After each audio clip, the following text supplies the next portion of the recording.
This Friday, the NBA on Prime tips off with their debut doubleheader. First up, Boston brings the action to the Garden as the Celtics face the New York Knicks. Then out west, it's a battle of the superpowers as the Lakers try to go against the relentless pace of the Minnesota Timberwolves. Celtics, Knicks, Timberwolves, Lakers. Coverage starts Friday at 7 o'clock Eastern, only on Prime. This episode is brought to you by Progressive Insurance. Do you ever think about switching insurance companies to see if you could save some cash? Progressive makes it easy. Just drop in some details about yourself and see if you're eligible to save money when you bundle your home and auto policies. The process only takes minutes, and it could mean hundreds more in your pocket. Visit Progressive.com after this episode to see if you could save. Progressive Casualty Insurance Company and Affiliates. Potential savings will vary. Not available in all states. Thursday Night Football is on, and it's only on Prime Video. This week, the Minnesota Vikings head west to face the Los Angeles Chargers. Coverage begins at 7 p.m. Eastern with football's best party, TNF Tonight, presented by Verizon. Not a Prime member? Not a problem. Simply sign up for a 30-day free trial. It's the Vikings and Chargers, Thursday at 7 p.m. Eastern, only on Prime Video. Restrictions apply. See Amazon.com/Amazon Prime for details. All right, what's up, everybody? Welcome back to The Run with me, Manny Wilson. I appreciate you for tuning in. Leave us a quick take on our voicemail line if you want to talk in the conversation, 219-413-9405. And, of course, we'll play your take back on our next episode. So, anyway, let's start with the news for The Run. In the MLB, obviously, as a lot of you guys know, man, the playoffs is here, and we are about to get a World Series that involves the Dodgers. I don't want the Dodgers in there, but looks like we can't avoid the Los Angeles Dodgers. They're about to go on and ruin baseball, as people have been saying. But anyway, the Dodgers beat the Brewers. They swept the Brewers, not just beat them, but they swept the Brewers 4-0 to advance to the World Series. And as of right now, it's pretty close. Game 7 for the Mariners and Blue Jays is happening right now. Mariners are currently winning, as I'm recording this, 3-1 over the Blue Jays. And this is game 7, so winner goes to the World Series. Personally, I want the Blue Jays to go to the World Series, and I want them to win the World Series. But, oh, man, it's a close game. Top of the 5th right now. Mariners are up 3-1, so anything can happen. But this is the game that's going to decide the World Series and who will go on to play the Los Angeles Dodgers. So definitely going to be interesting. And also, you got a lot of different sports going on, and it's only going to get crazier because as of probably today when you listen to this, if you listen to the first day, but as of right now, NBA is started. The basketball season is going. The NBA season has officially started. Houston Rockets will take on the Oklahoma City Thunder, and the Golden State Warriors will play the Los Angeles Lakers in the season openers. Now, there are going to be a couple of different stars missing. LeBron will not be playing. He has a sciatic issue, I think it was, but he has a health issue where he's not going to be playing first couple of games. And then Thunder Rockets should have everyone fully healthy. So anticipating these matchups, man, and these are going to be good. But basketball season is rolling, so we're here. We're here in the NBA. Anyway, let's move back to the NFL because week 7 of the NFL is a little crazy. Couple of crazy wins as of right now. To backtrack all the way from Sunday to Thursday, I know usually I do it in reverse, but we'll start from Sunday to Thursday, most recent. Currently, we got the Tampa Bay Buccaneers playing the Lions. Lions are in full control of this game, 21-9, and the score doesn't reflect how close of a game this is, but it's a pretty close game right now. Like it's back and forth, and yeah, Lions are winning by double digits, but it's just close. It's an intense game so far. So you wouldn't, if you just tuned in, you wouldn't think the score was what it was. So I'm gonna leave it at that. I think the Lions probably got it from here. Fourth quarter, as I'm recording this and speaking right now, 11 minutes left in the fourth. Lions got the ball, so if they score here, it might ice it. If they don't, Bucks continue to fight on and maybe have another chance, but Bucks offense has been struggling. Mike Evans went down at one point, so it's been rough. However, you got the Texans and the Seahawks playing next, and I can't tell you who's the winner of that game because it hasn't come on yet, but I personally think the Texans will end up winning this game on the road. But don't count the Seattle Seahawks out because Sam Darnold has been dialing up. He's been balling. Anyway, let's backtrack all the way to some of these games. Falcons 49ers, that was the primetime game for Sunday, and the 49ers won that game 20-10. You got to go listen to the breakdown of the first half when I talked about the Falcons and how they stunk it up and what they did wrong, what they needed to do better, coaching errors, all of these different things. Definitely go check those out. But 49ers ended up winning that game and protecting home field. Now they advanced to 5-2. Falcons are back at 500 at 3-3. The Rams and the Jaguars played each other, and this was kind of a beatdown. The Rams did whatever they wanted to over the Jaguars, and they advanced to 5-2. They won that game 35-7. The Saints and Bears was a good matchup at one point, but the Bears ended up having full control. They protected home field. They won 26-14, and it was a pretty decent game, actually. There was some things that we saw from Caleb Williams. He did his thing, had a couple touchdown passes. DeAndre Swift, he had a great rushing day, rushed for 124 yards, had one touchdown. But above all, Saints didn't just lay down and get beat. They did step up, and they tried to fight back, but it just wasn't enough at the end of the day. It just wasn't enough. So they ended up winning that game. The Bears did. Then you had the Browns. The Browns, hey, they showed up. Offensively, they finally showed up, and they made something happen to help out the defense that's elite. So Dylan Gabriel, he had 116 yards, completed 13 of 18 passes. And also Jukins, he had 3 touchdowns, 84 receiving yards, and he did his thing. Brown ended up winning 31-6. It was a beatdown, and Tua Tagovailoa, Dolphins quarterback, got benched, which is crazy. But Tua got benched. That just tells you how bad he was playing at one point in this game. The Dolphins decided they needed to go in a different direction and give the rookie Quinn Ewers a start. And when he started, it was kind of already too late for him to make something happen, but he did he threw 8 passes and completed 5 of them. So Quinn Ewers from Texas, rookie, made his debut, and maybe he continues to be the starter, maybe not. It'll be interesting to see what this Dolphins team does. But ultimately, everybody's been just waiting on Mike McDaniel to get fired since he's been in a hot seat. And it's just pretty obvious at this point. Dolphins are 1-6. Nothing promising is looking like it's coming from the Dolphins locker room, from the coaching staff. I think a lot of teams are just anticipating McDaniel to get fired and where he'll go to help out what team on the offensive side, because it's clear that he can cook up an offense, but it's just not clear that he can lead a full football team, defense, offense, and be able to call plays and just keep track of all those guys. So we'll see what happens there with the Dolphins, but Mike McDaniel, man, it's time, bro. We ready for you to come to Atlanta and call our plays and utilize this offense and just help us thrive. So I'm going to put it at that. Other than that, the Patriots, they won again. The New England Patriots, they've been killing it, man. They've been on a roll right now. You had Drake May. He did his thing out there. He ended up helping the Patriots offense score 31 points. And, man, Titans had another rough day. 13 points. Cam Ward threw for 255, which is a lot of yards, but damn, only resulted in 13 points. It was a lot of things that wasn't really Cam Ward's fault. And, there's a lot of issues with this Titans team that I think they will fix at some point.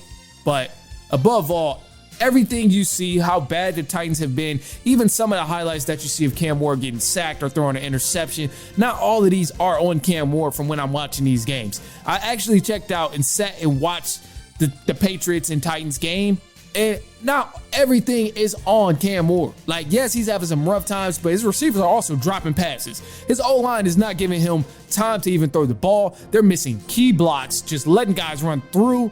Like, some of these things look awful for Cam Ward. So I definitely feel for his situation. And obviously, as you know, they fired their head coach just a couple weeks back. I think it was actually last week. So rough situation over there in Tennessee with the Titans, with Cam Ward and those guys they have, man. So hopefully they can get it together and just show some sort of promise with that Titans team. And then we also have more. So the Chiefs, they beat the Raiders. Man, they smacked the Raiders, beat them 31-0. So that just tells you how that game went. Eagles, they played the Vikings, and I thought this was a crazy game here between the Eagles and the Vikings. I actually loved it. The Eagles, they won this game 28-22, and it was tremendous. I have nothing bad to say about the Eagles offense. They finally got A.J. Brown involved, AJ Brown, he had himself a game. Jalen Hurts, found AJ Brown multiple times. Jalen Hurts had 3 TDs. He threw for 326 yards, which is crazy, and only had 4 incompletions in this game against the Vikings. So Hurts, this is what people talk about when they say, how do you want him to deliver? How do you want Jalen Hurts to prove to you that he's a top 5 quarterback? Do you want him to run the ball and score and do whatever he needs to do to help this offense? Clearly, if he needs to throw the ball, he can get his receivers the ball in time, accurately, and whenever the play whenever the play causes for him to get his team the ball. Like Jalen Hurts, it's games like this why people argue that Hurts is a top 5 quarterback. So give him his props. Ultimately, there was something that happened in his Vikings game, though. It was pretty crazy. Justin Jefferson could have been potentially a game-changing touchdown. It would have been definitely game-changing, but possibly a touchdown that would have helped the Vikings win the game. And it was broken up by Cooper DeJean. Cooper DeJean, he did deflect it, and he played great defense on that play, but that's a catch that Justin Jefferson has to bring in for sure. So, it was a great game. I thought that was a great matchup between the Vikings and Eagles. Jalen Hurts definitely did his thing and balled out. Was happy to see him, happy to see AJ Brown get involved. And ultimately, the only thing I'm waiting for with this Eagles offense is for Saquon Barkley to get active. We finally seen A.J. Brown get his touches. Devontae Smith get his touches, receiving the ball. Jalen Hurts finally flinging it and making things happen, controlling the offense. We love to see those type of things, but the last element to this Eagles offense that needs to be activated is Saquon Barkley. Once he's activated, then we will see the Eagles as a true threat come postseason and through the regular season. Now, their record shows they are a threat right now, 5-2, of course, but if Saquon gets activated and they can continue to keep the ball rolling in the air and on the ground, then the Eagles will become just as dynamic as they were last year and will become a scary team and ultimately a Super Bowl contender. Can never count them out because they do win games, but that was a great game. Eagles, Vikings, love to see that one. Panthers and Jets was also kind of a good game, low-scoring game, 13-6, but the Panthers ended up winning. Jets, week after week, we can never see the New York Jets win. 0-7? Next team. I have nothing to say about the New York Jets, man. 0-7 is just crazy. Justin Fields also got benched in that game, too, so 0-7 is crazy. 0-7 is crazy. Anyway, Broncos and Giants. Broncos-Giants was another great game that I enjoyed watching. I got to actually sit down and watch the full game and not just flick through the channels. I had this playing along with the Eagles. I think they came, I can't remember. I think they offset each other just a little bit, but I got multiple devices. So sometimes I get busy during NFL Sunday, and this was one of those weekends. I was busy watching these games. Broncos-Giants was insane. Broncos won 33-32. And the Giants pretty much got up and thought they were Superman. They had a 19-zip lead, and they just thought they was sweet once they finally got up. But ultimately, they did not make anything happen and forgot that they got to close out the game. So this was such a wild game.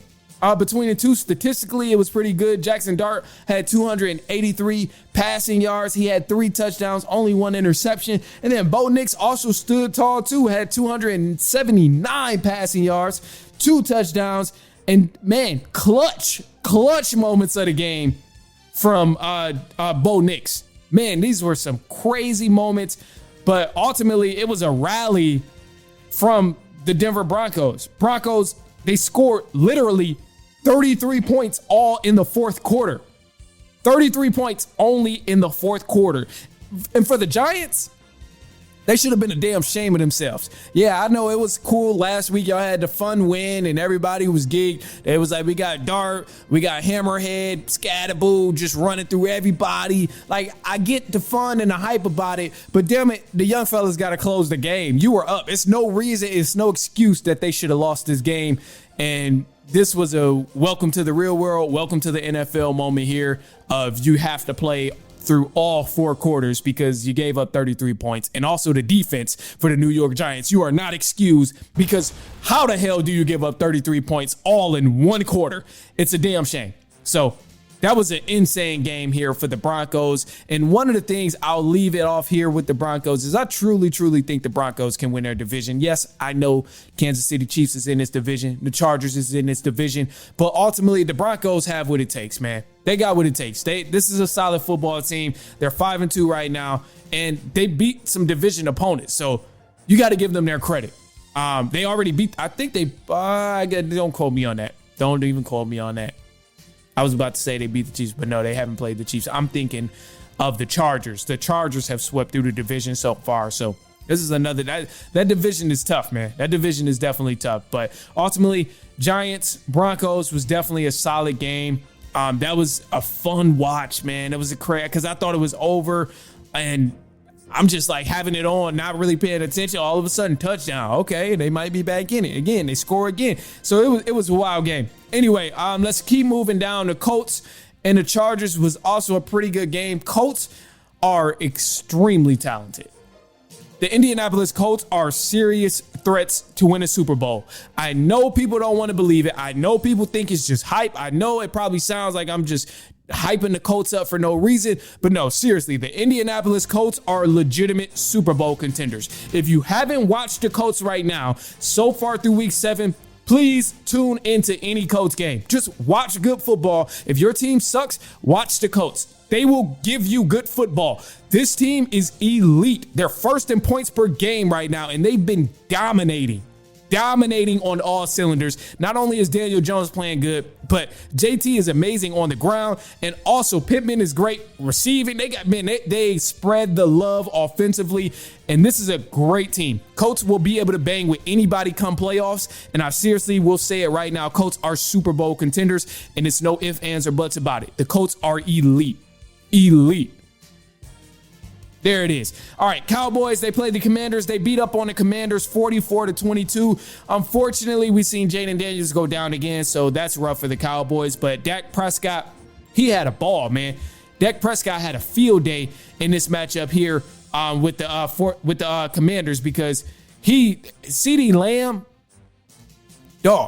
Lamb and George Pickens with Dak Prescott throwing the ball is amazing. I don't like the Cowboys. I don't ever like to see the Cowboys succeed. You see what team I'm rocking with. But just me as a football fan, you have to love watching CeeDee Lamb and George Pickens catch these passes from Dak Prescott, man. It is crazy the type of offense they can construct with these two receiving options that they have. And then also Javonte Williams have been great on the floor as well on the ground game. So Cowboys offense is really nice. And I think this is what's going to help them possibly even get to the playoffs. Granted, everyone stays healthy and continues to do what they do. But, oh my gosh, I don't see a single defense out here that's going to be able to stop George Pickens and CeeDee Lamb when they're healthy. I'm going to just leave it at that. Cowboys offense might be a little scary, man. Cowboys offense, I know the joke's always on the Cowboys and are you still them boys? But boy, this team look good sometimes. I'm going to just leave it at that. All right, other than that, Packers and Cardinals, it was kind of a boring game, but it stepped up toward the end. Packers ended up winning this game 27-23. I will say, with the Packers, yeah, they are winning games. They're 4-1-1 because they had the tie. But I'm kind of losing some hype around the Packers, man. That offense is not really looking good. It's very stagnant, and the defense is happening to save them a lot through the course of these games. So, yeah, I know they got Micah Parsons there, and on top of everything else they have, and the offense is supposed to be this and supposed to be that, but they haven't really shown me that they're super elite on the offensive end. So I still got an eyebrow raised for the Green Bay Packers, and I don't think they're top dogs in this division. I will say, I think Vikings can probably get them, and hell, even the Bears could probably get the Packers from the way that the Bears been playing so far up to week 7. So it'll be interesting to see what the Packers actually go on to do. But again, 4-1-1 because of the tie. So who knows? They're winning games, and That's all that truly matters, but I just don't know if the way they're winning these games are sustainable, especially when you're in such an elite division like the NFC North. So we'll see what's up with the Packers, but I'm kind of losing some stock on the Packers for sure. Other than that, you had the Thursday night game, which was Bengals-Steelers. Bengals-Steelers was crazy. They called it the Unk Bowl with Joe Flacco and Aaron Rodgers. Both of these guys were elite, man. I was happy to see it. Joe Flacco he got Jamar Chase and T. Higgins the ball. You love to see that. That was great to see. And then Aaron Rodgers also balled out, had a couple touchdown passes too. So great game. Above all, the Bengals ended up winning 33-31. So it was a great week for Sunday night football, and Monday night football is still happening. Texans and Seahawks. I'm going to finish up watching this Buccaneers game, but if you have listened from start to finish, as of right now, 6 minutes left in the fourth quarter. Lions are up 24-9. And yeah, it's probably safe to say the Lions are going to clinch this one up just from the way everything has been going down and the way that they've been playing. So we'll see. But we'll be back later on in the week, and I'm going to give y'all a positive note here. And a positive note is just going to be have grace for others. Have grace for others, man. Just, have grace to others as you would want them to have grace for yourself, regardless of the situation. You never know what somebody's going through, just like you might be going through things and you might not show it. That same thing might be happening to other people. So just have grace to others. And that's a positive note. That's all I got. So other than that, man, I appreciate you for tuning in. We will be back later on this week. Follow us on Instagram at The Run Podcast. Look at some of the clips. YouTube at The Run Pod. Nope. YouTube is The Run with Manny Wilson. And then TikTok is at The Run Podcast as well. Facebook at The Run Podcast. Search us up, and then we'll be there on all platforms. But till then, we'll be back later on this week. And so on and so on and so on.